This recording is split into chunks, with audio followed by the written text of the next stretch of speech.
latest episode of the Be Better podcast. As ever, thank you to our regular listeners, both of you.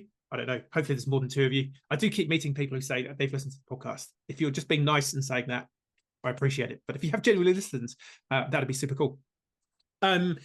As ever, if you like our content, I mean, it's refreshing. I listen to some pretty big podcasts, and even they are begging for likes and reviews. So I don't feel bad with me, with my little podcast, begging you all as my listeners for a like and review. If you could find your way to do that, that would be much appreciated.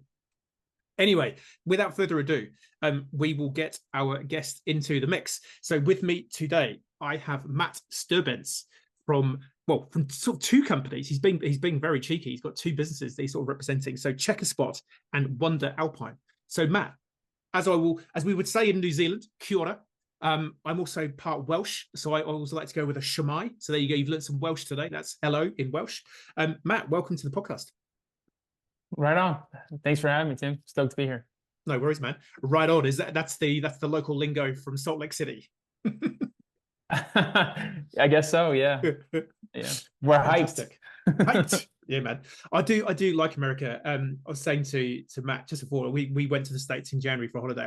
I do just like the general positivity and the go-gettedness of your average American. Sometimes New Zealand can be a little bit like, oh, calm down. Let's not think so big. Let's not get ahead of you. Let's not get in front of your skis.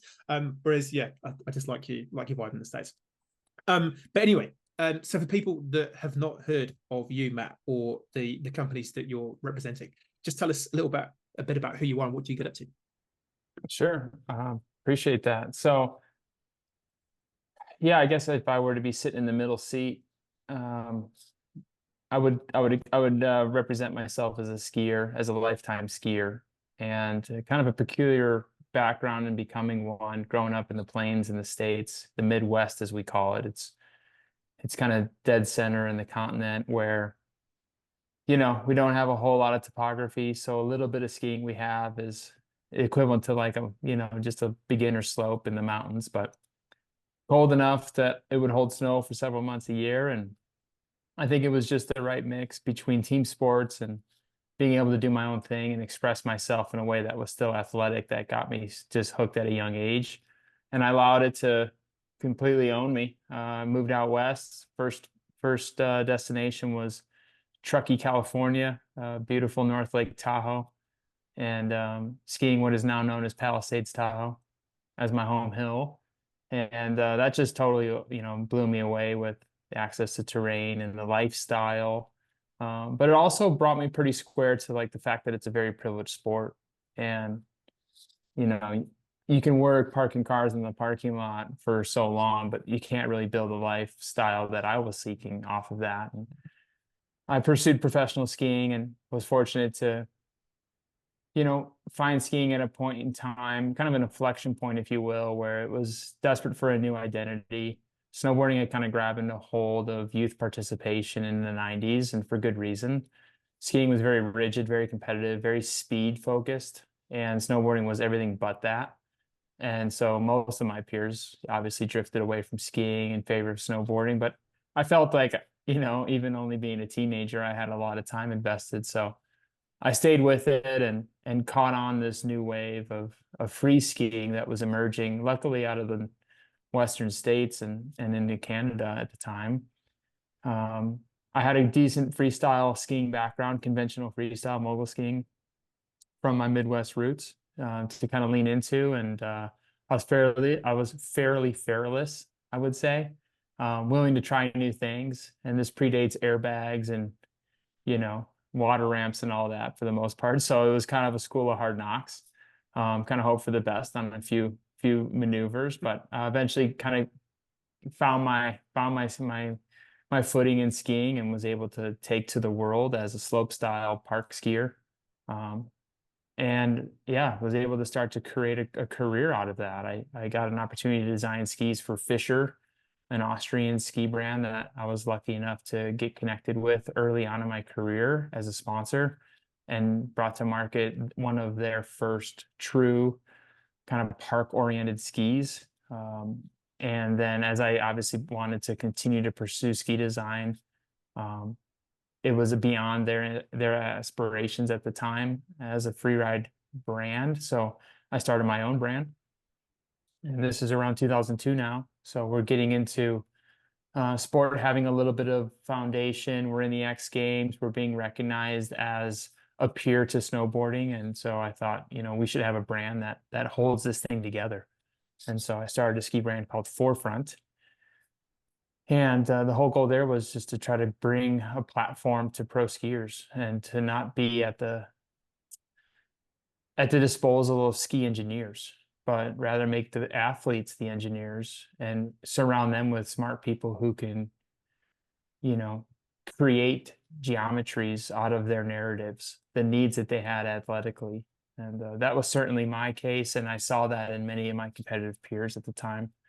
And so Forefront was a rider-owned, rider-inspired brand that brought a bunch of like signature shapes to the market and really cemented the movement of free skiing and forced all of those speed brands that are, at the time, nearly a century old to pay attention to what was going on. It was undeniable movement. And while they all became, a little late to the party, they all eventually came. And I think it's largely because we banded together as athletes to show the world that like this is the new identity of skiing. And yeah, I just got the bug, with the business. I was fortunate to go to college straight out of high school prior to moving out to California. And it gave me a little bit of confidence, academically speaking, as to what I'd be up against to start a business. And we got it off the ground with a fair bit of piss and vinegar and a little bit of startup capital, a hell of a lot of elbow grease. And for about 17 years, I ran that baby. And we kicked ass. It was awesome. We won the Olympics, first ever men's half pipe in Sochi. We won that on skis we built right here in Salt Lake. We won the X Games. We won the Dude Tour. We took podium at every Red Bull event they could throw at it. And we felt very, rewarded for our effort. And kind of moving into the present focus for me was, we had accomplished, challenging the norm of what the identity of modern day skiing was. And one thing we always struggled with now that all the brands have come over and saw and have seen the light as we did was how to differentiate ourselves as a brand. If you want to design a pair of skis or snowboard, it's an open book test. You just need to pay attention to what's on the market. Go ski some skis, figure out your geometries and build it. How can you build a ski that's world class but made out of something different? And that was always a big challenge, especially as a small brand.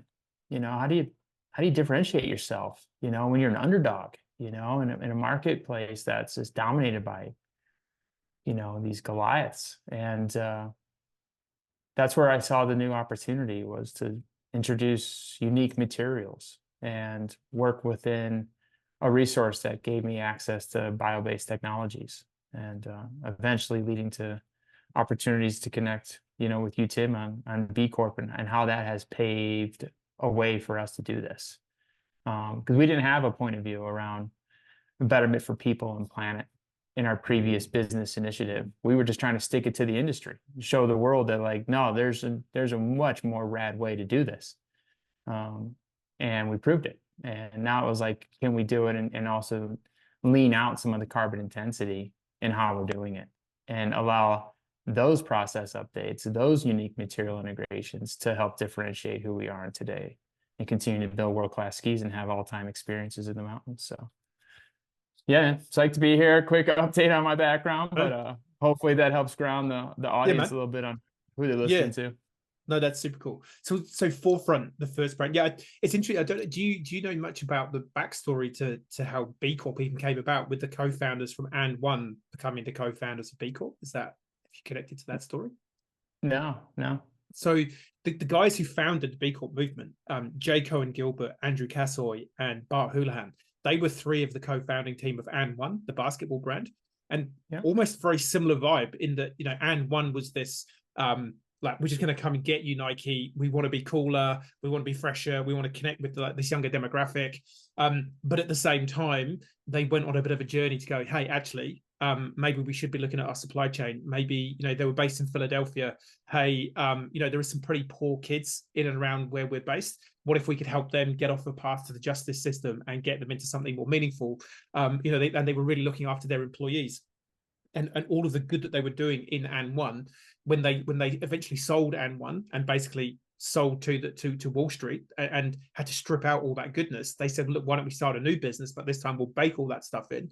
And then they thought, well, no, why don't we go bigger? Why don't we create a movement of businesses that bake all this stuff in? So I think it's interesting, there's very similar parallels between a bunch of dudes kind of like, sticking it to the big brand, but as part of that journey they go, oh, hang on a minute, part of the differentiation is not just the brand and the vibe, it's actually what sits underneath that. So that's super cool. And it's quite common, like the more we interview people, particularly, I think that there's a real correlation between disruptive brands and B Corp, because B Corp is, it as a concept, is disruptive. So I guess I'm not shocked that there is this quite common overlap between disruptive brands, disruptive mindset, and people who find B Corp, because the whole thing is disruptive in and of itself. So absolutely. for people that aren't as avid skiers maybe as you or myself, what is traditionally, what's a typical ski made of, that would make you want to think that you would make it differently? Like, what's bad about a normal pair of skis? Sure. Well, there's process that can be pretty impactful on the planet. Because if you think about skis or snowboards, I may talk about skis, but I mean, all due respect, I'm talking about both applications, skiing or snowboarding. I see them as the same. But if you think about a ski or a snowboard, it's anything but uniform in dimension, right? Like they're not all the same width from tip to tail, at least not the skis we're using. Maybe the skis on the wall at the chalet with the, you know, the leather bindings, maybe in the animal hide on the base. But you know, modern day skis, there's quite a bit of shape, right? So we've got different dimensions, tip, waist, and tail. They all vary, you know, within a centimeter in different lengths. But they also like very minimally uniform in terms of thickness, right? So we want thin tip and tail of our skis so they flex and they provide that kind of response and change in snow condition, but we want stiffness and underfoot, so the skis need to be thicker. And so if you think about it, you're building this very unique kind of hourglass shaped product from an outline geometry, and then it has kind of like a bell curve thickness, if you will, in terms of side profile. So there's a lot of uniform dimension material that goes to waste in building these non-uniform dimension products. So we always look at it like, maybe for every pair of skis you built, there's a third ski equal to in weight of waste.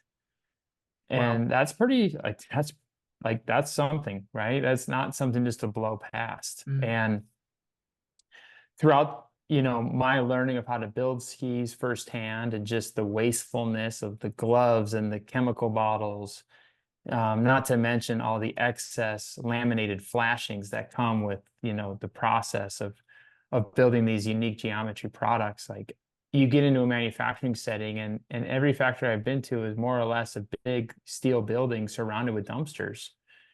And, you know, you can be as diligent as possible, but you can't get away from the fact that these things are just not uniform. And there's no easy way to re-knead the dough from a baker's point of view. You know, you're pulling uniform dimension rolls of material into cutting out all these different parts that go into skis and snowboards. So waste was definitely one of the biggest triggering things that I wanted to see how to solve, or at least lessen the burden, and find usefulness in working with new materials that helped strip away some of the wastefulness in uniform material that we've been depending on for many years. And also like identifying a use case for the waste, you know, because it just falls outside the metal edge. What's inside the metal edge, we pay upwards to $1,000 for, but outside the edge, we pay the cost of a dumpster to haul away for us. And so lessen the impact to landfill and open up the aperture around raw material integration. And so those were a couple of key components that inspired me to want to pursue you know, a new brand after all those years with Forefront, and to integrate maybe a little bit more clever point of view around how to work with modern bio-based technologies. Yeah, it's cool because yeah, when you when you sort of look at, I don't know, as a skier, when you look at skiing, you kind of go, it's not that environmentally damaging. You know, I'm out in the mountains, I'm not really causing any harm. But then you go, well, hang on a minute, I've got to drive to the ski field. Typically, you have to buy your skis. I mean, in New Zealand, there's a handful of local ski manufacturers, but there's not that many. So you've got to import your skis. You've got to drive to the ski field. You then are relying on typically a generator powered contraption to get you up and down the hill. And then you kind of go, oh yeah, and there's also that wax that you put on your skis, and your skis are made from plastic material, and then you put a synthetic petrochemical based product on the bottom of those, which then basically is being stripped away on the snow and maybe the rocks, depending what time of season you're up there. And then you're sitting in a building that's been plonked on top of a mountain, which is just full of people leaving waste and food scraps and all the rest of it. So you kind of go, actually, yeah, it's not perhaps as environmentally friendly as you first think. And then you start thinking about the, like I say, product selection. I mean, I'm representing my 2 pairs of skis here. You know, they're all made from, yeah, a mixture, I guess, of carbon fibers and petrochemical based products. But like I say, when you look back at the original skis, literally some wood and some leather. So it's interesting how we in a lot of the world, we seem to be going full circle back from where we started originally. Let's just use naturally based products. Let's go through this arc of using chemicals and plastics and all these modern crazy things to suddenly, hang on a minute, is there a more natural solution here? Because there's products like that. There's bamboo cores you can get in skis now, and a bunch of other stuff. That's, you know, it seems to be, at least there seems to be more people thinking about this. But yeah, what thoughts on that? Yeah, I think we all want to live a life well lived. You know, and we are going to create impact on the planet. We want to try to tread as light as possible. In doing so, I would argue that like the type of skiing that's available to us today, because of the technologies we've been able to develop, have really accentuated the experience. You know, wooden skis and leather lace-up bindings, I mean, largely used for transportation for, you know, wintertime hunting and gathering. You know, it's kind of a different lifestyle than now. And yeah, there's nothing more sustainable than taking a piece of hickory and steam pressing a shovel on it and then lacing up some animal hide from some wild game that that you've been able to extract a bunch of nourishment from. So I think what you're getting to is like there's a balance that there's a couple things. There's sustainability, and how can we create things that are both designed with a leader impact sustainability message and not sacrificing performance.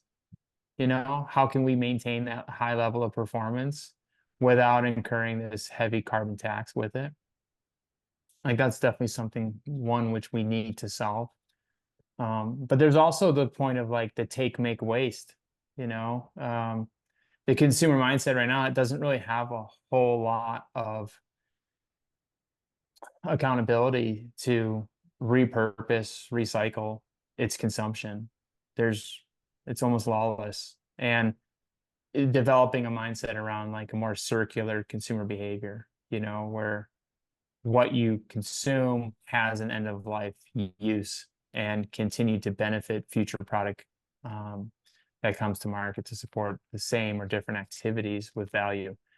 And so a shift of the take, make, waste consumer paradigm, as well as like thinking about sustainability and performance as a metric and not one versus the other. Totally.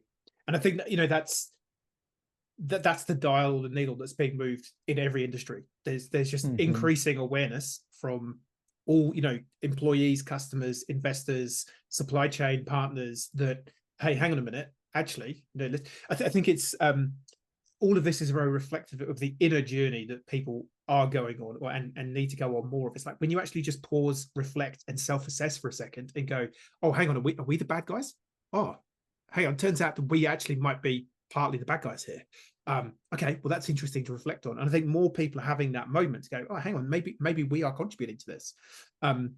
It feels like we are just in a slightly more of an awakening phase as a species, well, particularly in the West, where it's mainly us that have been causing a lot of the damage environmentally and socially, that we're having this sort of like, okay, hang on a minute.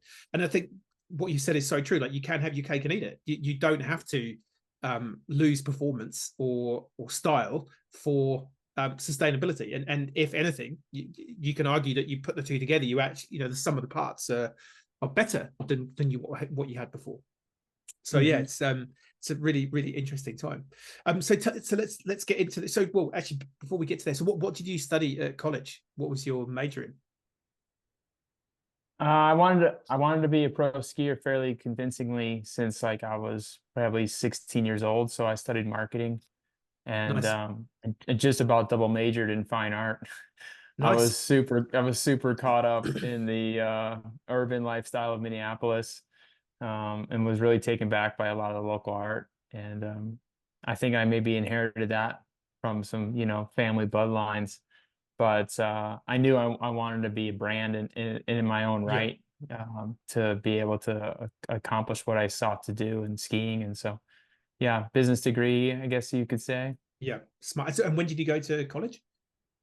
Yeah, University of Minnesota in the Twin Cities. So Minnesota is like northern Midwest, and it's on the Mississippi River, and it's Minneapolis is a twin city to St. Paul, which is the capital city of the state of Minnesota. And it's at the time it was one of the largest student bodies in the country for post-secondary college education. And luckily I was growing up in Wisconsin at the time, so I was able to go to Minnesota State School for the same price as the most expensive in-state Wisconsin school. So there wasn't a huge cost detriment to being able to spread my wing a little bit, but it was just enough to really get, catch the bug of that city's unique culture and the art and the sports and everything around it. So it's actually a pretty hardcore ski community up there too. I mean, they get long winters and they got to keep themselves busy. So if you're not ice fishing, you're playing hockey or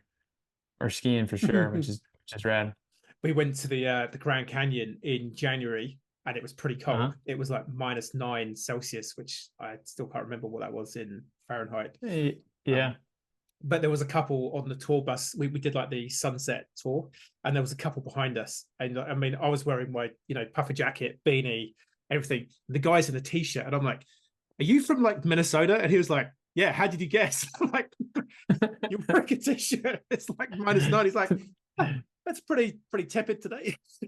Yeah, totally. I know. Yeah, I know. I mean, even around the city, people run shorts year round. It just they're just different up there. They've got that Viking blood in them. 100%. Yeah. I prefer the cold. My wife hates skiing and hates anything to do with the cold, but I'm very much, I ultimately do have Viking blood in me, having done the old ancestry.com. And I think that Viking blood is strong in me because I am that guy taking the dog for a walk in the middle of winter in shorts and a t-shirt when it's like 0 or whatever. It's like, that's cool. I'm not sweating. It's good. It makes a change. Totally. I don't know. Have you seen? I don't know whether it would have been aired in the States, but it was over here. I mean, it's an American-based documentary, but it was all about Shaq, and his, like a bit of a documentary on his life. It's like a 4 or 5 part series, and it's interesting again, like your marketing thing. That was I thought this was so cool because he did a marketing degree, and he talked about in the documentary how they had to do a project, and the professor was like, "Okay, right, you all need to create a brand, and just high level create a brand and pitch it to me, and kind of like come up with a brand, design architecture type thing." And he came back and had made, I think it was like his first iteration of the Shaq Slam Dunk kind of logo. And he said, "Well, I'm the brand." And the professor's like, "Don't be ridiculous. You're not a brand. A brand is like, Pepsi or Coke or whatever." And he's like, "No, I am the brand and I will be the brand." And it was like one of those defining moments when he was just like, stuff you, like, I'm going to show you. And yeah, that was a really big interesting thought for me, was his, you know, and how he's run his business now, where he's like, yeah, sure, I'll be a brand ambassador, but I want 10% of the company as well. It's like, because he Yeah. understands the, whereas he was saying how, you know, Michael Jordan was the first kind of international brand ambassador, where he got a small cut and some shoes named after him. Whereas he was like, no, no, no, no. I'm going to make and design my own shoes, and I will be the brand. And I think Yeah. there's some similarities between how you were approaching it. Because I mean, what was mum and dad's you know, impressions when he said, hey, mum, dad, so I want to be a pro skier when I grow up? Was it kind of like roll their eyes like, yeah, sure, son, great, whatever? Or were they like, hey, yeah, that sounds amazing, go for it? Yeah, no, I mean, you know, I know I represent some ancestry in my passion for skiing, but it's not found in my immediate family. So it was something that definitely caught them off guard. And you know, my relationship with my father, it became a contractual agreement that I would pursue and complete my degree ahead of going out and pursuing my passion. And I'm grateful for the discipline at the time. But it sure felt silly to me having to come up with an agreement with my father to allow me to chase my dreams. And now I'm a father myself, thinking about the dreams that my kid wants to go after. And so it's cool. It's cool. I wouldn't take it back. But yeah, I'm impressed with the trajectory Shaq certainly has accomplished, building a brand around himself. And I caught that film Air, which talked all about Air Jordan as a brand and the hard negotiations that the Jordan family had with Nike at the time that set up probably the most, you know, beneficial royalty contract in history. So it's cool to see how other people have navigated these ways. Yeah, but I think, yeah, taking ownership of the brand is the ultimate, isn't it? Because you're in control of your Yeah, destiny. You're not, you know, oh, well, hang on a minute. Hey, what's Matt said on social media? Oh, bloody hell, we got to have Matt. You can't say that on social, dude. You know, all of that yeah, kind of stuff. It's like, well, I am the brand, you know. And I yeah, think, again, a large number of the B Corps that we hang out with and have helped and connect with, you know, they're typically smaller or small to medium businesses where the owner, founder, CEO, like the values of the company is them, you know, because that yeah. they have kind of put the rod in the sand and gone, or put the line in the sand and gone, nah, this is who we are, this is what we stand for. So yeah, it's just kind of cool unpacking a bit of that. So Yeah, let's I see that. I see that for sure. yeah. So let's get into some of the real geeky material stuff. So because your skis are quite different in terms of how you make them, and so I guess what's different about them? Oh, sorry, skis and boards. I Sure. keep not saying boards because I have like just a real mental block against snowboarders, but that's mine to get over with. Yes. So what's different about them, and how did you come across the technology? Yeah, totally. Yeah, and I had to preface saying skis too often as well, just because that's my first like love, whatever. But of course, we always speak of both applications equally in respect. But when I was exiting Forefront, I wasn't sure exactly the direction I wanted to go. I was thinking of pursuing, you know, a alternative process in building tires, thinking about bio based solutions in tires. And then I got this call from the founder of Checkerspot, Charles Dimler, who had recently exited an industrial bio-based company and was seeking to bring a new approach to biotechnology, focusing around materials to market, and thought consumer product goods would be a great play to kind of seed and animate the technology capabilities of the platform. And furthermore, like go after and challenge winter sports. So it definitely caught my ear given my background and where I was at in transition after having been given the opportunity to sell my original brand. And of course, I'm a brand person. So your previous, you know, point around owning a brand and being a vocal voice in that brand is always like something that's really been important to me. So the idea of being able to potentially start another brand in a space that I'm familiar with, but with the use of a technology platform that I had never yet had the opportunity to interact with, was something extremely appealing. And so I joined the company Checkerspot in 2018, and we quickly started to identify use cases of the platform's capabilities in the construct of winter sport products. We knew we had a really rich and versatile platform.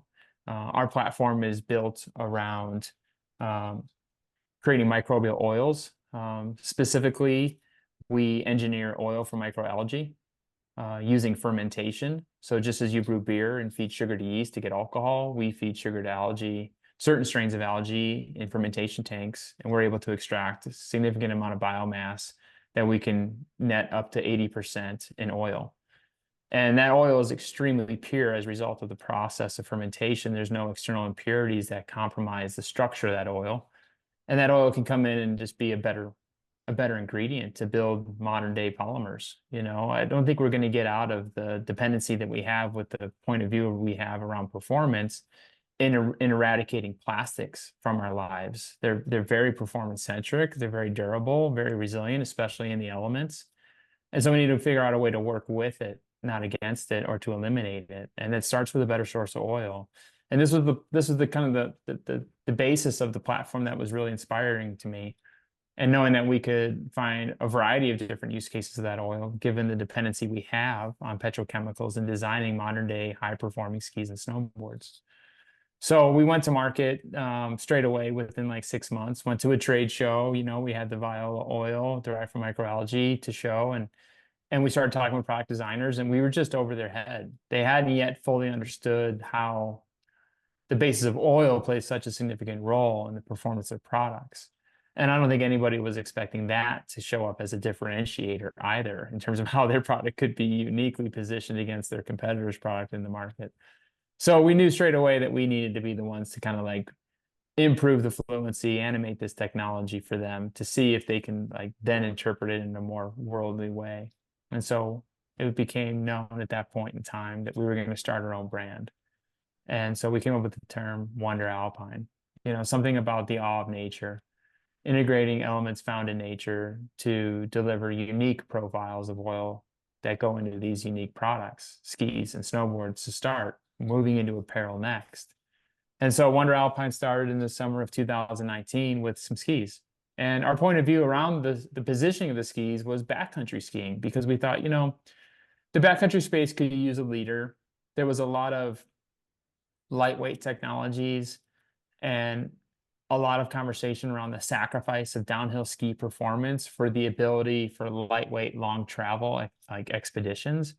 But our vibe was much more around, we just want to like ski killer snow and have less competition for it. So we're willing to walk up and go get it. And we thought the backcountry space was right for a brand with that point of view. So we still built free ride skis. They weren't necessarily the lightest skis because we wanted them to perform really well on the way down. But the fact that we were integrating an element found in nature to build them initially with a rigid polyurethane foam core for lightweighting was something that I thought really connected with the end users. And as you're, making your way up the skin track and immersed in thoughts as your heart rate is elevated and you're taking in all this periphery, you're this highly stimulated and thoughtful about your surroundings, and knowing that you're walking on something completely new, potentially the first use case of an ingredient bio-derived introduced to the world is what's under your feet. That's a pretty cool experience. And so Wnder Alpine became this really immersive backcountry position brand. And obviously we've expanded into a variety of different ski widths, and now entering into our second season commercially with snowboards.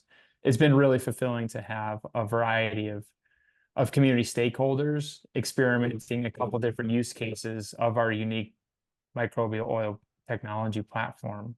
Obviously the rigid foam in the cores, and then we pivoted the same base molecule derived from microalgae to develop a polyurethane cast for sidewall, or I should say a cast polyurethane for sidewall, which led to a huge transformation in manufacturing technique. And we can dive into that, I guess, as we get further in the conversation. But most uniquely positioning us in the space is the use of these algal oils in form of polyurethanes across a thoughtfully designed collection of backcountry skis and snowboards, split and solid. Nice. So I'm presuming it wasn't a knock it out of the park first time you pulled this material out and made a set of skis. So what were the what was what was it like? Like what was the what was that journey like? Like, and at what point were you like, okay, this is not going anywhere. We're just gonna like we're done here. And I mean, there must have been those moments, or was it like actually we just nailed it first time?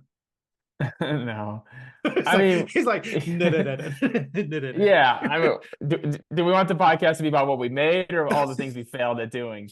Well, I think it's just You interesting. know, You know, I think people forget sometimes that you know totally. you can't, you're not going to get the thing first time, and there's plenty of people. Yeah. And there's some great examples. I think about the B Corps. Like there's Etique, which is a Christchurch-based company who makes solid bar health and beauty products. You know, Brianne, who founded that company, she started literally working in her bathroom at home, like, and in her kitchen, mixing potions and trying to nail it. And you don't nail it first time. And I think for people who are, I think people who are listening to this podcast are either in an organization thinking that they might try and do something for themselves, they want to try and do something along a B Corp framework, and or they are entrepreneurs themselves who are running a company that might be a B Corp. And it's always good to remind yourself that, hey, you know, Rome wasn't built in a day. You know, there's dead ends, there's misfires, but that's all part of the journey. And so I think it's good for people to hear. Let's not have all of them, but you know, a couple of them, and then hear the success at the end of it. Totally. Yeah. No, I mean, like, I mean, the foam was always something that was top of mind for the founders to pursue. It was originally thought to interrogate the surf industry. It's a fairly low cost foam, raw ingredient. You know, people are buying, you know, significant blocks of foam to build boards, and therefore the net result of the material and the finished good is like 98% foam. And so we thought, well, let's start a little bit more modestly with that integration and vertically laminate, you know, the foam as like stringers in the core. And it came together fairly quickly to be, you know, and I'm being totally honest, like with my background in ski design and members of my team at the time, also with their accredited industrial experience in the space, we were able to bring skis to snow fairly quickly. And to no surprise, they skied well. They did deliver a unique feel, which I think caught us off guard, which gave us some real enthusiasm about the go-to-market strategy, knowing that we had found a sensation. Not only was the foam lightweighting the ski, but also because of its cellular construction as a foam by comparison to wood, it was insulary to the vibration. And so it actually added as like a damping mechanism, which was difficult to find in skis trending towards lightweight. They oftentimes end up feeling a bit hollow and a little bit jittery. And we were actually able to deafen out some of that undesirable characteristic by integrating this type of foam. So that was actually something that we kind of lucked into. But I think some of the real challenge came when we looked to pivot using that same base polyol resin, if you will, for the initiated out there, to create a cast polyurethane for sidewall, because it was that sidewall that was an area of constraint in the production process. It started as a, you know, a uniform extruded sheet of plastic that would have to be machined down, and it didn't take, you know, the type of LCA data collection that we do today to identify the fact that like the bulk of that material was being wasted. And there was no good use case for the waste coming from the process of having to machine down these sheets of plastic to mirror the side geometry and thickness of a ski. So we wanted to move towards a liquid polymer that we would in-mold with the wood. And the thing is about cast polyurethanes, that like you don't have to dig too deep in your research to identify that like this material, this type of polymer is not suitable to interface with wood. Like that is in the literature, like in the foreword of the book of cast urethanes. And here we are going after integrating it as a core integral material in our construct of our product that we seek to feature as a unique use case. And the odds are stacked against us on page 1 in the book of cast urethanes. So we had to like really suffer in the front end of how to get through identifying all the areas in which the sensitivity comes and interfacing this material to the wood. But the end result of, I mean, outside of the time and money investment to learn, what we know today, is that we've been able to actually improve the integrity of the ski, because what's happening is that this liquid polymer is coming to cure with the wood. And once it cures, if you can get a nice, clean bond line, you've actually improved the strength of the construction of the ski, because now this material has come to natively join with the wood. And that was an area where we kind of broke through, and not only being able to now control the ingredient inputs using our algal oil as the base molecule for the polyurethane. So we've introduced a 65% bio-based material, whereas previously there was none available. There's no other non-petrochemical based plastic for sidewall available still to this day. We were able to introduce a net 70% biocomposition material. We've also been able to improve integrity within the construct of the product, because it's now fused natively with the wood. We're not having to rely on really rigid, complex manufacturing tooling when we go to laminate the skis, so that the stick of plastic stays close to the core. And we've also been able to work with the cast polymer in a way that we've been able to dramatically reduce the waste, because we only pour as much urethane in those core channels as we ultimately are going to end up using in the finished product. So we don't have this copious waste stream where we're, landfilling the bulk of the material mass. And the combination of these activities is actually what gave us the encouragement to go for B Corp certification. And so I think it was in 21 we became successful in applying and earning our B Corp certified grade, if you will, just north of 80 points. I mean, granted, we still had a lot of waste from the process, and we hadn't fully shown, there to be any real noteworthy impact in the market yet. But we had shown both a use case for bio-based materials where the alternative was none, and we were able to show a path to dramatically reduce waste. And those two things were not talking points. They're starting to become talking points in modern day ski marketing, but for the most part, nobody was talking about it. And I think largely because they didn't have a solution to the problem. And so we were identified as being a bit bold in that we were talking about these things and being transparent and transposing some of these issues that we face in the manufacturing space, because we felt like we had identified a path to reduce some of the impact that has held our space, our sporting goods category, back from being truly innovational or innovative, if you will, in modern times. Yeah. So did you write a letter to the polyurethane people? Dear sir or madam, it has come to our attention that page 1 of your brochure is actually incorrect. Yeah. No, I mean, we continue to become challenged. I mean, there's different species of wood that harbor different moisture levels, and obviously moisture is part of wood composition. Some woods harbor, higher levels of moisture in them than others. And so that does make it a little more tricky, but, working vertically with material science and molecular biology within our organization, we have just been putting in the work to figure out how to create moisture tolerant formulations that work with wetter woods. And we've been able to crack that code, and it's a huge accomplishment by the team. And it wouldn't have been something that we would have focused on had we not had this biological resource and had witnessed this, really beautiful sporting good category that was just desperate for innovation. You go to the ski wall at any of your favorite ski or snowboard shops today, and what differentiates boards from themselves is like outline geometry and some aesthetics. But I mean, for the most part, they're all made out of the same stuff.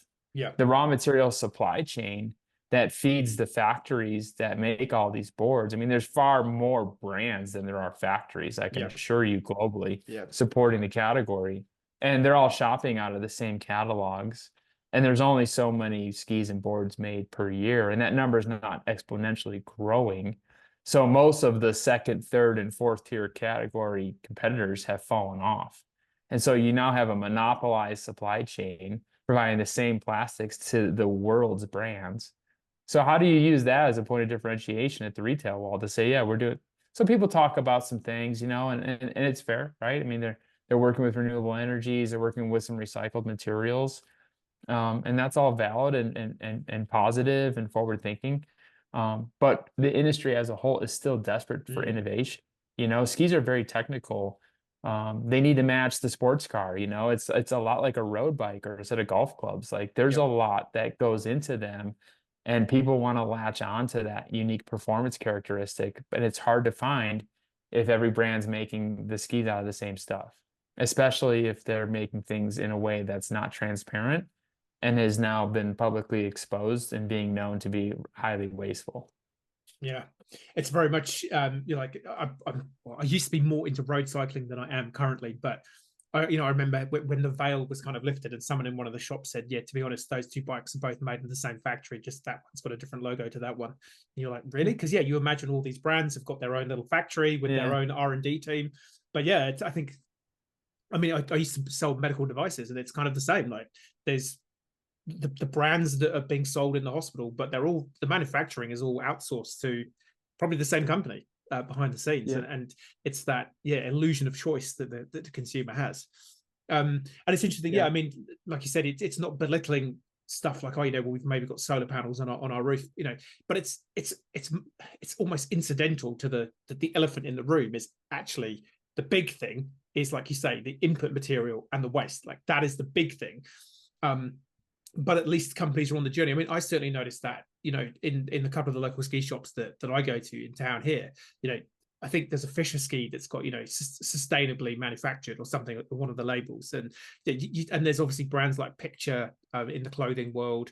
Patagonia is obviously, well-known B Corp in the outdoor skiing world. So there definitely seems to be more in the last couple of years. Like 3 or 4 years ago, if you're looking to buy anything ski related, there was very little apart from you guys. There was very little other options. Whereas now, like, say, you got faction skis, you got yourself, you got Picture. So this definitely seems to be more awareness. And so hopefully, the combination of you trailblazing and showing the way that, look, it is possible, it can be done. And I think historically in any industry, the true disruption is done by small players, and then ultimately the big players are the laggards who have got a massive machine that they've got to retool and all the rest of it.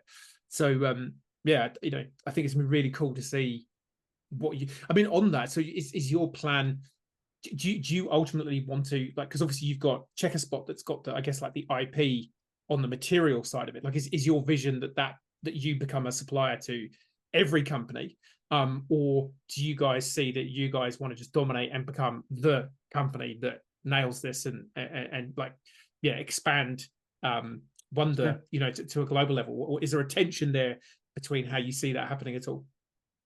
Yeah, I'm glad you bring that up. I mean, Checkerspot was structured as a benefit corporation from the get-go, which is in the States something completely disconnected from B Labs, which is the B Corp we know and that we talk about on this pod.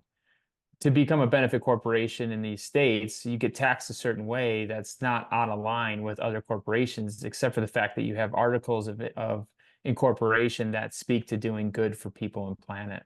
And one of the primary pillars of our articles of incorporation as a benefit corporation in the States, speaking on behalf of Checkerspot, is the democratization of innovation. The intent was never to do anything from a proprietary point of view, with the exception of our, molecular biology work, developing strains of microalgae that we can harvest in fermentation for oil.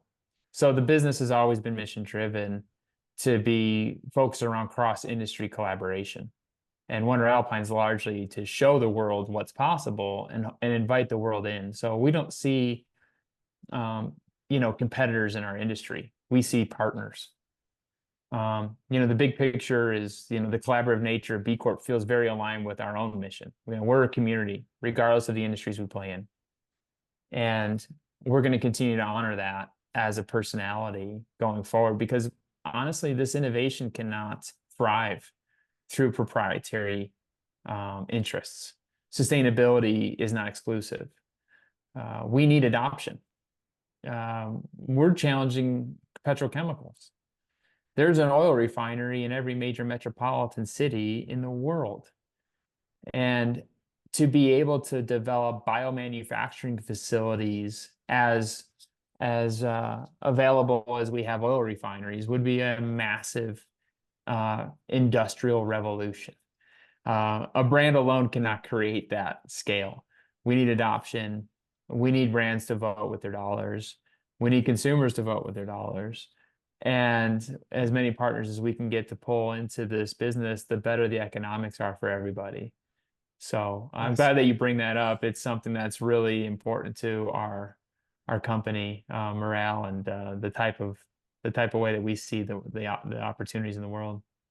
I was hoping and not surprised that was your answer, because I kind of think that, you know, that's the thing. It's something I've talked about a couple of times this week. You know, the idea of, if you're truly purpose driven, your competitor is not actually your competition. You know, it's not, do we sell one more set of skis compared to Fisher or Augment or another board, you know, over Burton. Obviously Burton themselves a B Corp. It's how do we combat the bigger battle that is waste or environmental degradation in the sport we all love, that I think most people who are into outdoor sports of any kind, you recognize the benefit that nature gives you and the symbiotic relationship you have with nature. So it's counterintuitive that you would want to be having any part of the activity that you love be destroying the thing that you're in and getting the benefit of. So yeah, the fact that you are thinking on that level, and I guess this is the challenge you've got. But it looks like you've nailed the material challenge. Like you've got it. It's working. It's got the result. It's now I guess a hearts and mind battle, a consciousness battle of some of these larger companies that are still in that shareholder primacy, maximize revenue mindset. Like, we actually just want to sell one more set of skis than everyone else this year, so we can say we were the. I mean, is that still the general mindset of the broader industry? Is it? Do you feel like it is? It's that's the hurdle to overcome, or is it lack of awareness, or what do you think is going to be the trigger point for the mainstream adoption of what you've got, or something similar? Sure. I think there's obviously some real loyalties that will need to be broken in how we have deferred to supply throughout all these years. You know, it changes character, it changes manufacturing technique, it challenges the norm. The winter sports industry struggles a little bit with radical innovative thinking, but it's been around long enough to deserve credit for how it operates, and I respect it for that. So yeah, we do struggle with a little bit of adoption, just because it is something that is quite unique, and it's not, what we're offering is not just a drop-in replacement. And I say that specifically around the cast polyurethanes versus extruded sheets of plastic goods. It's a pretty different technique required to integrate, but you know, all that said, I can't think of an outdoor recreation activity where climate change is any more square in focus than skiing and snowboarding.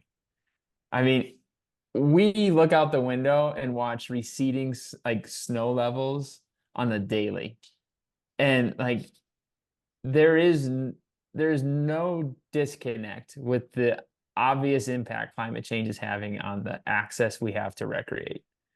And so, for as challenging as it may be to adopt a different way of thinking, there's so much reinforcement around us based on how we're witnessing climate change affect snow that the industry cannot ignore any solution that comes with decarbonizing the way that we operate, knowing that that is becoming mission critical. We are below two degrees centigrade and change of losing 50% of our access to skiing and snowboarding. 2 degrees. And if you follow the trends of the warming planet, it's not getting any colder. So there's a lot of reinforcement in support of this type of innovation, and largely why we strategically thought about winter sports as a pioneering use case. But yeah, of course we're going to struggle. There's challenges everywhere. I mean, the path of least resistance is to do nothing about it and just ride it out until you can't ride anymore. But I feel like the passion within the winter sports space is greater than that. It's multi-generational, and we just need to find the harmony in how we go about it. Yeah, no, that makes a lot of sense. Like I say, it is the most obvious. I mean, yeah, surfing, it's like, yeah, doesn't, if anything, it's like, might be, yeah, great, the sea's warmer. I don't need to buy a Yeah, wetsuit. it's not as cold. Not as Yeah. cold. Yeah, hey, winning. I So don't need yeah, to wear booties. yeah. I mean, are you getting any interest or pickup from smaller manufacturers, like other boutique companies? Totally. There's been interest since day one.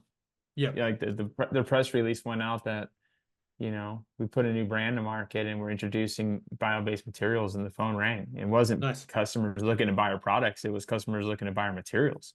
Right. And you got to love the small sector for that.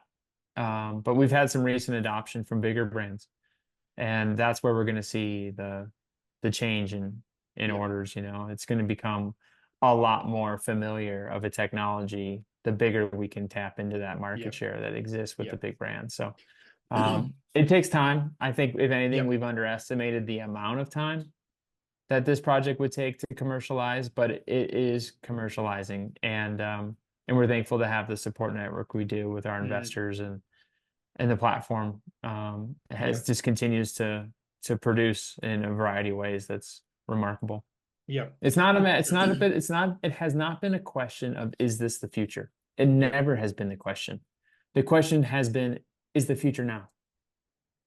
Nice. And that's something that we as consumers have an impact on defining. We can tell now to be the future if we act on it. And we feel like we owe that to the future generations to come. And with technology like this, you don't necessarily have to sacrifice performance to allow that to be the case. It all starts with a better source of oil. Yeah. And I think, the big companies will always take time. They've probably already planned 5 years out what their next 5 seasons of kit looks like. And, they've got expensive machinery that they've maybe got, or they've got supply chain that has invested heavily in machinery, because we've been making skis for this way for the last 20 odd years, or however long brands have been around. So it's always going to take time for the bigger companies to turn that ship around. Yeah, it's going to happen. I love that. I think that's possibly going to be the title of the it's not a title for the podcast. It's not is this the future? It's the future now. That's a cool summary of everything you're doing. And to tie B Lab into that, it's like we're using that emblem as a badge of honor, and the more we can create awareness around the importance of B Lab certification and proving through third-party auditing that the work we're doing is beneficial to people and planet, the more that becomes a desirable emblem for those bigger brands to bear themselves. And we hope that becomes a standard emblem for other brands to look to in helping improve their marketing position. And as such, then they'll be obviously informed of alternative methods, challenging the status quo of how they currently operate, to adopt new materials and cleaner and leaner processes. And so the whole thing should be, harmonized around improving the way in which we show up in the world, and the way that our future generations look at the work we've done for the time that we had. Yeah, I think it's a matter of when, not if. And I think I love talking to people like yourself who are leading the charge on this, because in 10, 15 years time, when every ski and board is made of bioalgae, you'll just be going, was it ever in doubt? Yeah, actually it was in doubt quite a few years, but hey, we're here now. I think it's it's all part of the journey. And I think you're obviously a natural disruptor. And I think I'm the same. I've been talking to people about B Corp since 2014, and it feels like now, people 10 years later, it's kind of like, I mean, I give quite a lot of talks and keynotes, and I'll start off by going, okay, hands up, who's heard of B Corp? And even 4 years ago, you'd maybe get 2 out of 100 hands. Whereas now you go, who's heard of B Corp? You might get 60 or 70 hands up. And then you go, cool, can anyone, like, can you tell me a brand of a B Corp that you purchase? And people go, yeah, I buy this peanut butter, or I use this. And I go, cool, does anyone work for a B Corp? And there might even now be one hand at the back of the room go, yeah, I work for one. So, you know, I think when you're on the edge of it, and you know, it's like you're standing on the shoulder of all the giants, you can see what the future needs to look like. But, you know, everyone else is still just like, guys, we've got to crank out 1,000 set of skis this week to get them to market. You know, they're just not thinking the same thing. So, you know, don't underestimate the influence that you will have on this industry long term. It's just, you know, you got to keep on doing what you're doing, and eventually they'll go, yeah, what's that dude Matt in Salt Lake? Yeah, maybe we should get him in and have a chat about, you know, how we make our stuff. But, you know, totally, and I'd love to have that conversation. Yeah, well, totally. Hopefully, I'll make sure I send this episode. I'll send an email to all the ski companies that I can find on the internet. Hey, check out this interview. If you haven't heard of Matt, drop him a note. He's a cool dude. Does cool shit. I'm available. He's available. I got some time on my schedule. I can make it happen. Look, I have no doubt that, like you say, this is front and center for the industry. You know. Is it because is it Taos Ski Mountain is a B Corp? Have you done anything with those guys? Yeah, totally. Yeah. We've outfitted them with some demo skis, and nice. It's a beautiful organization. We have some ambassadors that ride with us. Nice. That are down there who's part of that community. So yeah, they're doing great things. I think early adopters to electric powered grooming, which is really significant. Diesel is a huge consequence of grooming, and there's a lot of diesel burned grooming those slopes every night. So there's a lot of innovation that's occurring at the resort level, and will continue to improve. I'm sure there's a lot of renewable energy that's already been put to work. So they're very thoughtful about it. I mean, any outfit that has access to snowmaking knows the cost of climate change. So they'll be continuing to improve the climate in which they operate in, for sure. It's going to be a self-perpetuating, you know, destiny, no doubt. I think we should have a separate conversation, because it has been in the back of my mind of trying to organize like a B Corp ski resort get together. Just get a bunch of B Corps and go, let's B Corps that ski. Let's go to Taos. Let's get you on some Wnder Alpine skis, and let's just have a whole bunch of people talking B Corp for 3 or 4, do like fireside chats in the evening. I reckon we should make that happen. I'd go. I think you'd go. If we can get 5 others, I think we can make it a thing. Again, like there's other B Corp certified ski and snowboard brands, and I think it'd be cool to curate also like other brands that, you know, purveyors of food and nutrition and personal care. I think it'd be great to have compare. I think just like a B Corp Winter Summit would be great. Mate, I think we should make it happen. I'd love to go to that. Cool. Because you know, I mean, I did see Andrew Chambers. He was in the Facebook community to begin with. I'm not sure if he's still there. So he runs a company called Tsunami Sports.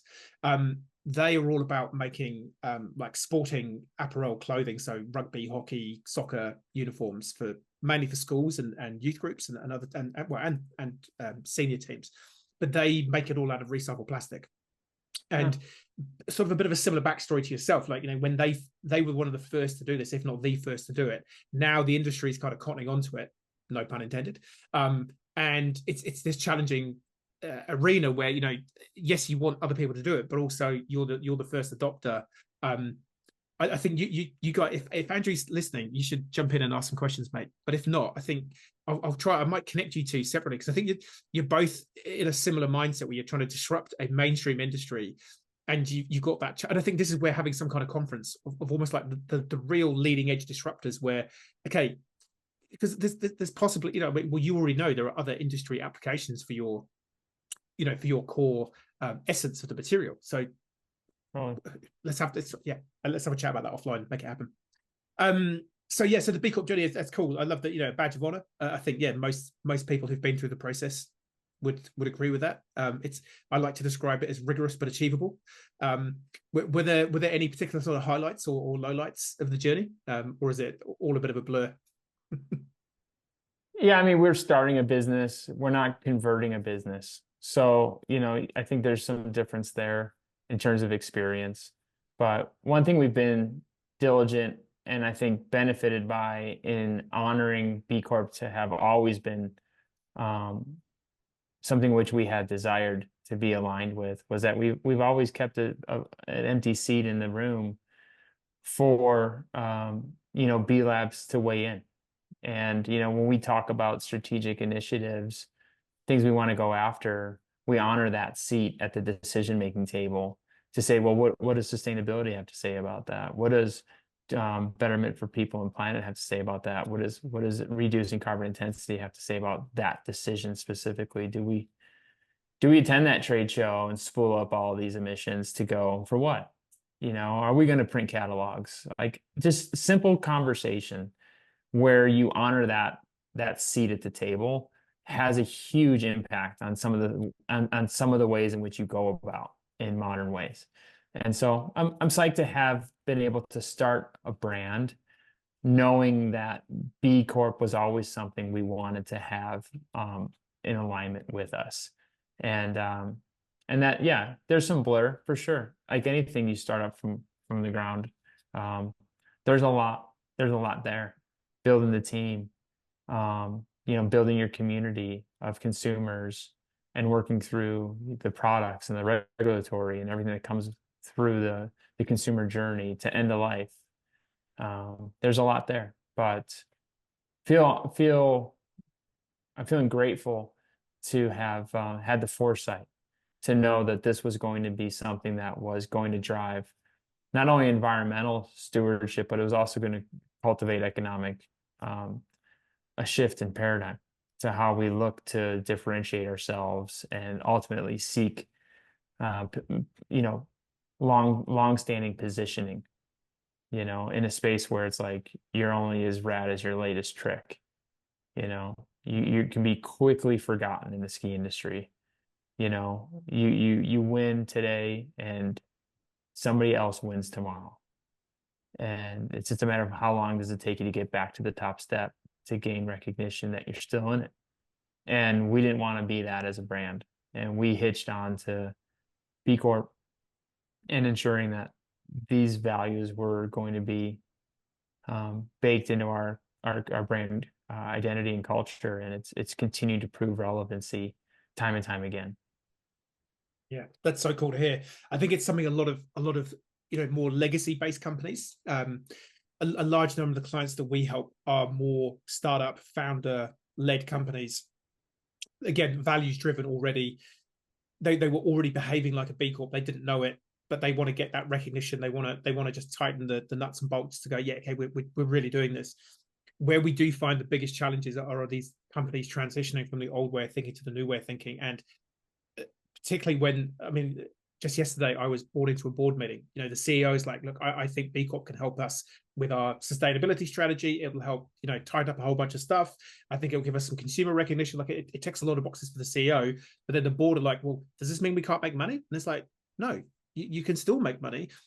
And that's a really great descriptor. It's like, you just need to have a table, a seat at the board table that's, well, yes, we could get rid of half the team to make more money next quarter. But actually, is that in the best interest of the long-term interest of the company, our other staff, and the community which we're based in? Probably not. So is that really our only option? Okay, well, could I maybe take 10 grand less as a, my shareholder cut next month? Yeah, I could probably wear that for a month, or for a quarter. So it's really interesting seeing that. And I think it's genuinely and generally poorly done in most companies. And I think, again, it's the sort of more disruptive companies and where the foundation has been, no, we're doing this as a force for good. And I think that increasingly there is a bit of a delineator between almost like B Corp light, where it's like, yeah, look, we're kind of okay, we're kind of a B Corp, versus, okay, actually, your whole company founded around an impact model and a mission of, no, we are changing a paradigm here.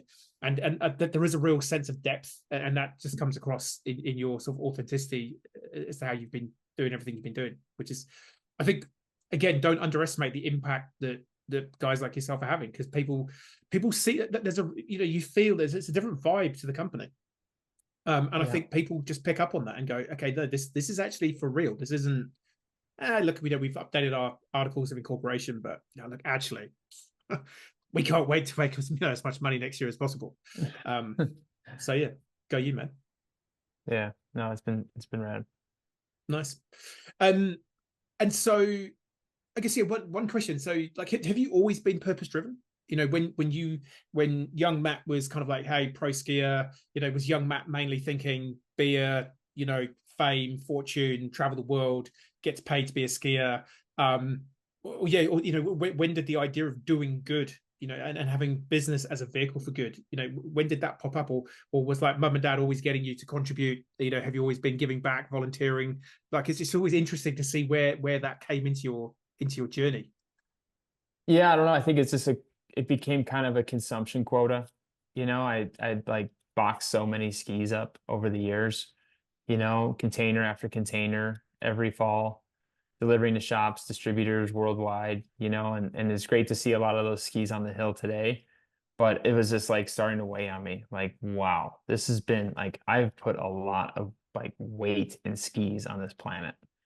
And to do this again, I need to be far more focused around doing it through a different lens. And not just differentiated because of like the rad team riders and the likeliness of their identity and the appropriation of their shape or whatever for the style of skiing that we're marketing, but like it just needs to come through in a way that like it is a vehicle to showcase and future-proof a technology that could have a huge environmental benefit to the planet without sacrificing the performance that we've all come to love. And so like for me, I guess that was the awakening of the mission-driven mindset. Nice. And I think, again, it's not uncommon. I mean, I was kind of the same. I had a bit of an early midlife crisis that led me to going like, what am I doing? Like, I'm fundamental. I mean, I used to sell medical devices, and I don't know if you've seen. There's a documentary on Netflix called The Bleeding Edge, which is all about the corruption in the medical device world. And almost like the Painkillers series on the Sackler Sure. family. I wasn't doing stuff like that, but the industry more broadly was. And yeah, when you have that moment of realization, like, hang on, there's I can't remember the name of the comedian. Is it Webb? David Webb is one of the guys. He actually went to my old school. Didn't actually meet him, but there's these two British comedians, and there's this classic sketch that they do where they're dressed as like Nazi officers, and one turns to the other and goes, "Hang on a minute, are we the baddies?" It's like that moment of realization that, oh, hang on a minute, oh, we are the baddies. Yeah. And I think it's not uncommon. I think a lot of the people, again, that we've interviewed and they're in the B Corp movement, that they've had that moment of, oh, hang on a minute, it's me. Like I'm doing some of the bad stuff too. Oh, okay. Yeah. Boom. And Yeah. and it's just interesting. Like, whereas like some other people, quite often there's some faith-based people who, it's like, no, the idea of purpose and giving back and treading lightly has been something I've grown up with due to my faith. Others who just obviously had better parents than you and I, who raised them up to be more purpose-driven, maybe. But I think there's a large number of people, and I think possibly that's people listening to this might be in that situation where they're like, hey, do you know what? Maybe I am the baddie here, or I'm not the bad guy, but I'm working in an organization, or my organization is contributing to that. And again, it's very much like the Jay Cohen Gilbert moment. He had a few existential hits around about 2001 where he lost a few people close to him, and it's like, hey, well, what am I? What's life all about? Why are we just trying to sell more trainers than Nike? And I think more and more people are having that. I love that consumption quota. There's quite a few quotes I'm going to be stealing from you, Mac. Hope you don't mind that. But it's like, yeah, I think a lot of people, not a problem. they get to that point. They go, actually, does the world really need another one of these things? Well, yeah, probably not, and totally. certainly not in the way it's being currently made. So yeah, man, Totally. no, power to you for doing it. So what's the future look like? What's coming up on the radar for either or both of your organizations, or for you personally? Anything exciting coming up for the rest of 2024? Yeah, absolutely. We are about to release another round of apparel using the algal oil as a textile finish, which is a critical material application that moves moisture through fabric, especially synthetic fabrics, to allow for wicking, like evaporative cooling. We started on this journey last spring, and we've been able to make great strides in retooling our supply chain, to get even higher like performing values out of the textile, and just yeah, showing a year of age in terms of our maturity and design and intent. So we've got a new spring line of apparel coming out. Hopefully, we'll be introducing that to the market in latter part of May or June of this year. Um, Certainly a new collection of skis and snowboards that will debut on our birth date sometime around the first half of July. Um, and yeah, the future for Checkerspot as a materials innovation platform, we're working on a variety of use cases in the food and nutrition space. We've had some recent announcements that we're really psyched on, with respect to the nutrition and food. We've got a startup organization called Algae Cooking Club that's using our algal oil for consumer culinary purposes. We're also launching a commercial culinary line of oils under the name Spotlight for food distribution and restaurants. And in addition, we have personal care coming online where we're using the oil as an ingredient in support of a variety of formulated face care creams and SPFs. So diversifying the use case of the algal ingredient is mission critical. Obviously, the wider variety and spectrum of use cases we can show, the greater adoption and likelihood we'll get commercial supply in line. To help just level the economics and continue to show benefit for people and planet. It's the mission critical. And as a startup, we don't have time to burn, so we go after a few matches a year for sure. Nice. And so yeah, it sounds like you got your hands full for the rest of the year. Yeah, no, it's like as a ski and snowboard brand, we don't get a lot of downtime. Yeah. Most winter sport brands kind of go quiet and build all summer and show back up in the fall. We try to keep a very fluid conversation with our audience year round. And if we're not busy on something pertinent to Wnder Alpine, we're grabbing slack and making the best of it with what Checkerspot Inc. has going on from material use case and how we can help popularize that. So yeah, it's a very fluid, very dynamic environment, but it's comprised of a bunch of industry professionals, people who are veterans in the space and feel a lot of conviction in their work. So it's really inspirational. Yeah, I wouldn't be surprised if you've got people banging your door down to come and work for you. Or Yeah. are you under the radar that people haven't found you yet? Hopefully, we can help more people bang your door down to come and. I'd like to come and work for you. It sounds pretty cool. Yeah, totally. Yeah, no, I mean, I would say that we're never not hiring. We could always use really talented people. But yeah, we've had a great run at building teams. And we've had great retention in those teams. So we got some things going for us for sure in that respect. I reckon. That was one question I actually wanted to ask you on material. So I know a couple of guys we help with their B Corp from Deep Down Wine. So they're like a zero toxin wine is the best. There's a lot of additives that can be added to wines depending on the climate conditions from when the grapes were picked. So they quite often have to add like sulfates and other bits into the wine to sort of neutralize some of the effects of. And is that something that you have to consider? Because obviously, if you're adding your bioalgae to a wood, does the and you mentioned like the relative moisture, but does that come down to like is it super influential? Because obviously for them, like they have to pick the grapes on this day, or else there's no harvest. And depending on what the weather was like on that season, that will dictate the quality of the wine. So is that a similar consideration you have with when you're mixing with a wood, or is it not so much of an issue with what you're doing? Yeah, we get fairly stable. If we're speaking specifically about wood cores in our cast polyurethanes, we get fairly stable supply. So we kind of know what we're going to get. It doesn't have a seasonal nature to it like wine would have. I would think like maybe one of the I think for the most part, our material applications are scientifically considered stable. I think that one of the challenges we face is just in our forever pursuit to clean up and limit the impact, especially in the chemical space and what we know about today with PFAS, perfluorinated chemistries, and the impact that those forever molecules are having on freshwater streams. A space that we're obviously pursuing ourselves, and we're a little early to talk too much about, but we are cognizant of some of these toxic ingredients that don't necessarily show up in our formulations, but show up as a carrier in other brand chemicals that we look to in formulating with. So one of the stronger initiatives that we have prioritized this past 12 months, I wouldn't call it a calendar year, but in the last 12 months or so, is to clean up our restricted substance list use case. And some of that is being obviously warranted by retail partners.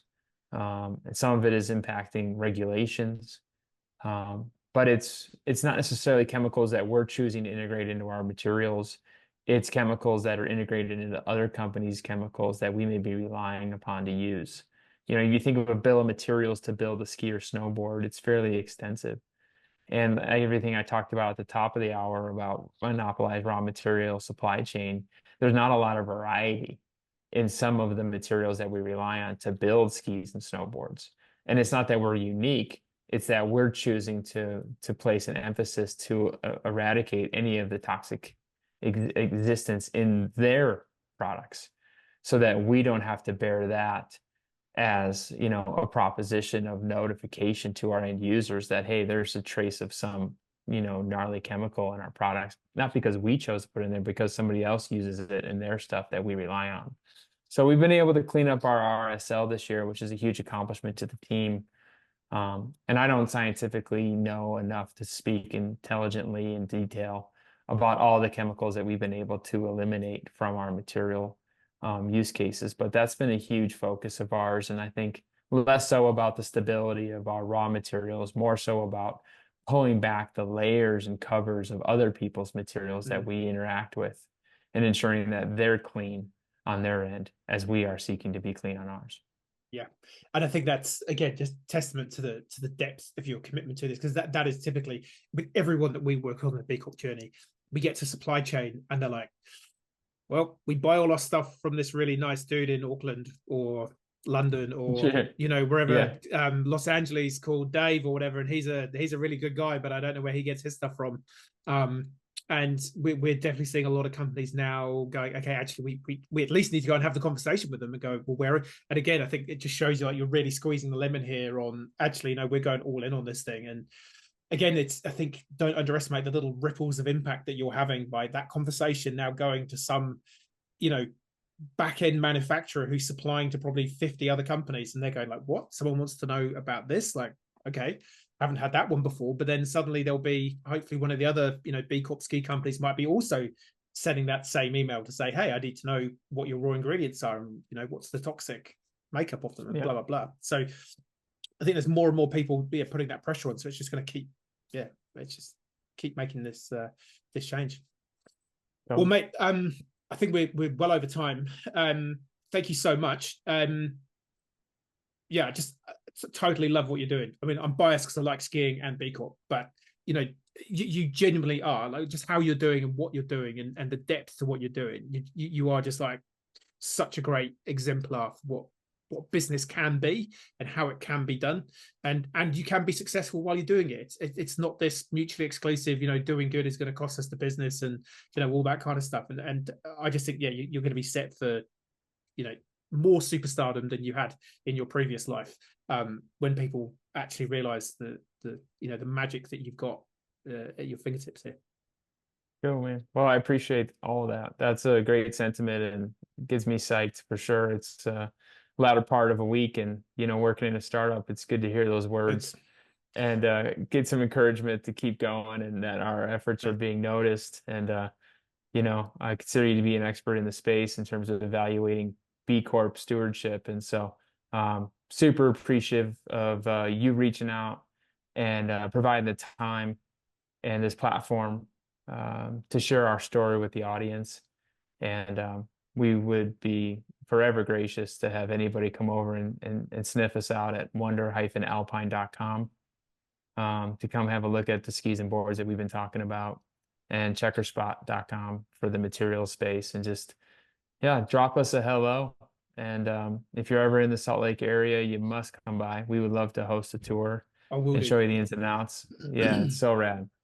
I was gonna say, I've got a good mate of mine. I don't know if Matt's tuning into this. So we used to work together in the medical world, and then he and his family moved to Salt Lake. So we were trying to make it to go and see them in January, but it was just a step too far. So yeah, like I said, I've got 2 reasons now to make it to Salt Lake. So yeah, we can make it happen.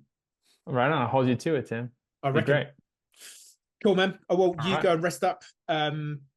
Just keep trucking, man. You've got something really, really special here, and I have no doubt, like I say, in 5 years' time, we'll be looking back and you'll be going, I can't believe that we never thought that this was gonna just, go global and be just the thing. It's yeah. Can't wait to see where it goes. Thank you.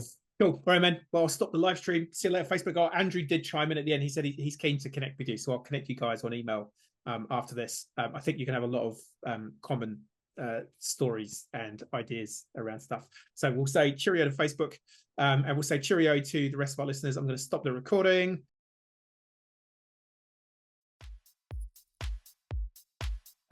Hey, it's Tim here, that B Corp bloke from Grow Good. If you want more content on purpose, B Corp, how to do more good in the world as an individual or a business, then you know the drill. Hit the like and subscribe. Check out some of our other videos. They're probably floating around here somewhere. You know how it works. Thank you so much. See you next time.